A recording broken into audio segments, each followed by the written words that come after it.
ओम नमो भगवते वासुदेवाय नमः। जय श्री कृष्ण मित्रों, राधे राधे। आज गुरुवार का दिन है।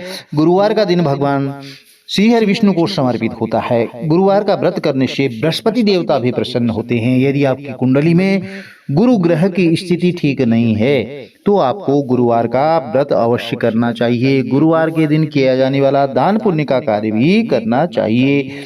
यह व्रत बहुत ही फलदायी होता है। अग्नि पुराण के अनुसार अनुराधा नक्षत्र युक्त गुरुवार से यदि आप व्रत आरंभ करके कम से कम 7 गुरुवार यदि यह व्रत करते हैं तो बृहस्पति ग्रह की हर पीड़ा से मुक्ति मिलती है।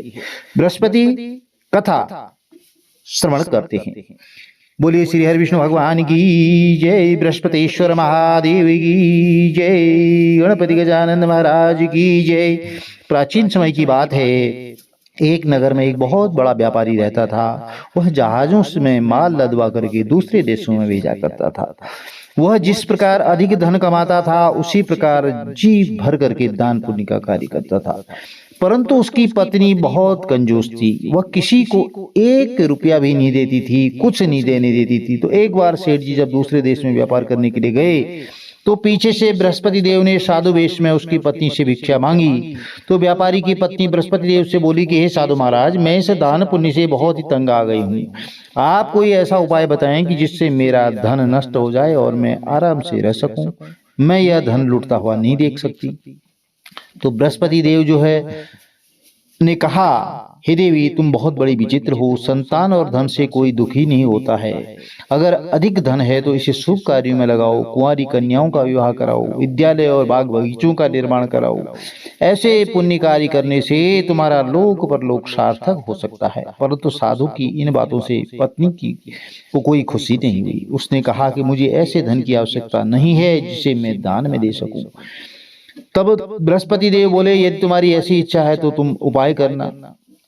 अब वो जो है बृहस्पति देव दूसरे बार आए, उनसे भिक्षा मांगी। तो उन्होंने उस बार भी जो है उनको बोला कि मेरा आज अवकाश नहीं है, मैं आपको कैसे दे सकती हूँ, मैं अभी बच्चे को खिला रही हूँ। फिर तीसरी बार बृहस्पति देव फिर आए जो है साधु के वेश में। उन्होंने बोला भिक्षा दो। तो उन्होंने बोला आज अवकाश नहीं है। फिर उन्होंने बहाना बनाया। तो साधु ने जो है उनको कहा कि तुम रोज रोज ऐसा ही करती हो, तुम क्या चाहती हो। तो उन्होंने बोला कि मैं यह जो है तुम्हें उपाय बताता हूं और यदि तुम इन उपाय को करते हो तो तुम्हें कुछ नहीं करना पड़ेगा। तो बृहस्पतिवार के दिन जो है जब साधु महात्मा आए तो 7 बृहस्पतिवार को घर को गोबर से लीपना, अपने केसों को पीली मिट्टी से धोना, केसों को धोते समय स्नान करना और व्यापारी से हजामत बनाने को कहना, भोजन में मांस मदिरा खाना, कपड़े घर पर ही धोना और सायंकाल बहुत अंधेरा होने के बाद दीप प्रज्वलित करना। ऐसा करने से तुम्हारा जो है सारा घर से धन नष्ट हो जाएगा। इतना कहकर बृहस्पति देव अंतर ध्यान हो गई। अब व्यापारी की पत्नी ने बृहस्पति देव की कहे अनुसार ऐसा ही किया। वह केवल 3 बृहस्पतिवार ही बीते थे कि सभी धन संपत्ति नष्ट हो गई। जब व्यापारी वापस आया तो उसने देखा कि सबका सब कुछ नष्ट हो चुका है। तो उस व्यापारी ने अपनी पुत्री को सांत्वना दी और दूसरे नगर में जाकर बस गया। वहां वह जंगल से लकड़ी काट कर लाता और शहर में बेचता। इस तरह वह अपना जीवन व्यतीत करने लगा। एक दिन उसकी पुत्री ने दही खाने की इच्छा प्रकट की, लेकिन व्यापारी के पास दही खरीदने के पैसे नहीं थे। वह अपनी पुत्री को आश्वासन देकर जंगल में लकड़ी काटने चला गया।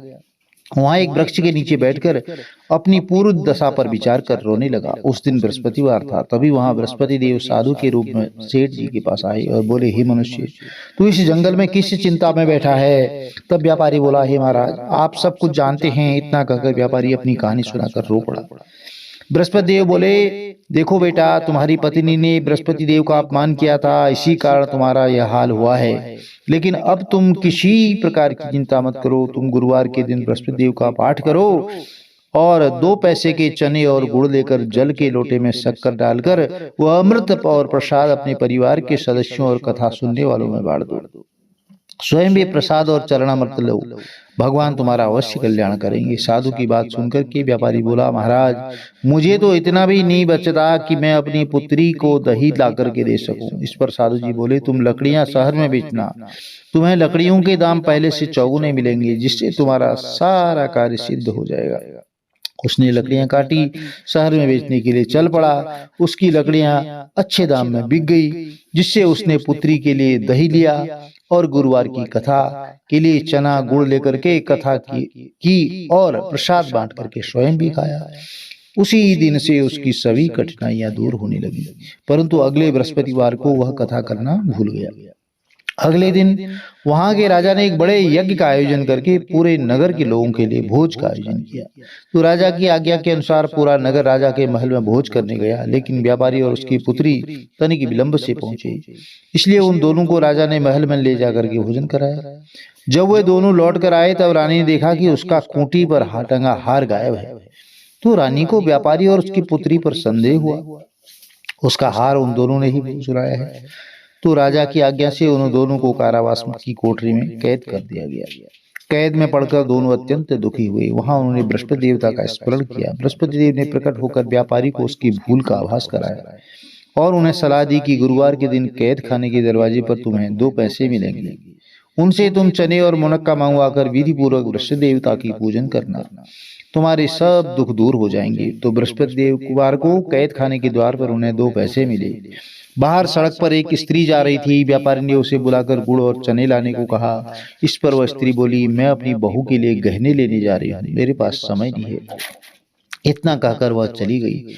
थोड़ी देर बाद वहां से एक और स्त्री निकली। व्यापारी ने उसे बुलाकर कहा, हे बहन, मुझे बृहस्पतिवार की कथा करनी है, तुम मुझे 2 पैसे का गुड़ चना ला दो।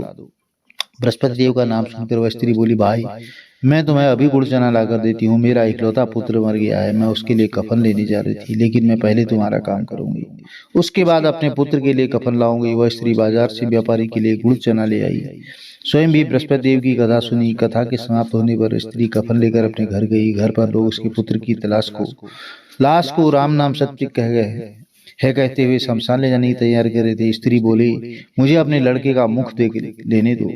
अपने पुत्र का मुख देखकर उस स्त्री ने उसके मुंह में प्रसाद और चरणामृत डाला। प्रसाद और चरणामृत के प्रभाव से वह पुनः जीवित हो गया। पहले स्त्री जिसने बृहस्पति देव का निरादर किया था, वह जब अपने पुत्र के विवाह हेतु पुत्र वधू के लिए गहने लेकर लौटी, तो जैसे ही उसका पुत्र घोड़ी पर बैठकर निकला, वैसे ही घोड़ी ने ऐसी उछाल मारी कि वह घोड़ी से गिरकर मर गया।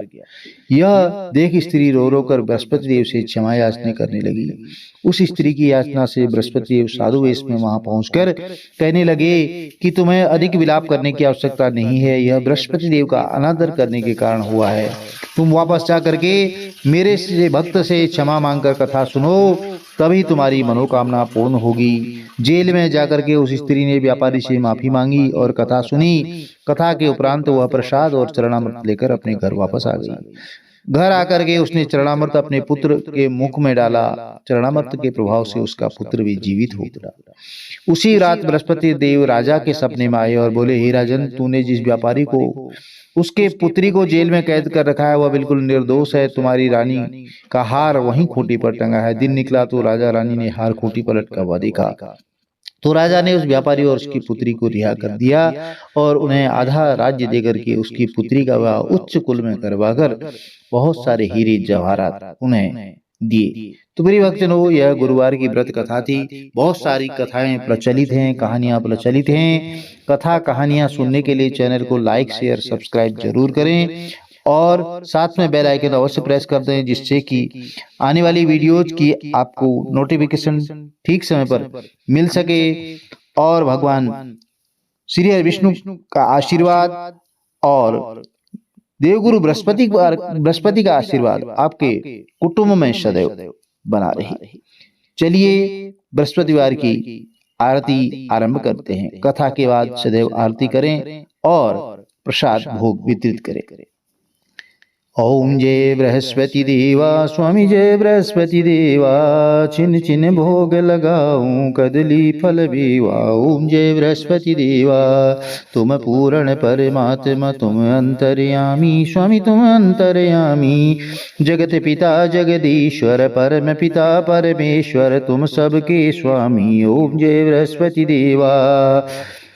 चरणामृत निर्जन निर्मल सब पातक हरता स्वामी सब पातक हरता सकल मनोरथ दायक सकल मनोरथ दायक कृपा करो भरता। ओम जय बृहस्पति देवा। तन मन धन अर्पण कर जो जन शरण पड़े स्वामी जो जन शरण पड़े। प्रभु प्रकट तब हो कर प्रभु प्रकट तब हो कर आकर द्वार खड़े। ओम जय बृहस्पति देवा। दीन दयाल दया निधि भक्तन हितकारी स्वामी भक्तन हितकारी। पाप दोष सब हरता पाप दोष सब हरता भवबंधन हारी। ओम जय बृहस्पति देवा। सकल मनोरथ दायक सब संशय हारो प्रभु सब संशय हारो। विषय विकार मिटाओ विषय विकार मिटाओ शांतन सुखकारी। ओम जय बृहस्पति देवा। जो कोई आरती तुमरी प्रेम सहित गावे स्वामी प्रेम सहित गावे। जेठानंद आनंद कर जेठानंद आनंद कर सो निश्चय पावे। ओम जय बृहस्पति देवा। ओम जय बृहस्पति देवा। स्वामी जय बृहस्पति देवा। छिन छिन भोग लगाऊं कदली फल मेवा। ओम जय बृहस्पति देवा। बोले श्री हरि विष्णु भगवान की जय। बोले बृहस्पति देव भगवान की जय। बोले गणपति गजानन महाराज की जय।